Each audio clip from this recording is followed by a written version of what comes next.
കർത്താവെ, അങ്ങയുടെ കൂടാരത്തിൽ ആരു വസിക്കും? അങ്ങയുടെ വിശുദ്ധഗിരിയിൽ ആരു വാസമുറപ്പിക്കും? സങ്കീർത്തനം 15-ാം അധ്യായം 1-ാം വാക്യം.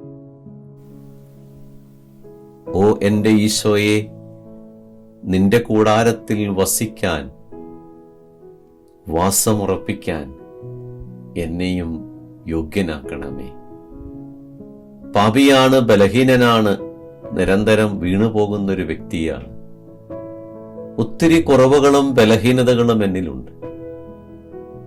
ഓ എൻ്റെ ഈശോയെ, എൻ്റെ പൊന്നു തമ്പുരാനെ, ഈ തിരുവോസ്തിയുടെ അരികിലിരുന്ന് നിന്റെ സ്നേഹത്തിൻ്റെ ചൂടെന്നറിയാൻ, തിരുഹൃദയത്തിൽ നിന്നൊഴുകുന്ന തിരുരക്തത്തിൻ്റെ ചൂടറിയാൻ എന്നെയും ഒന്ന് ഒരുക്കണമേ, യോഗ്യനാക്കണമേ.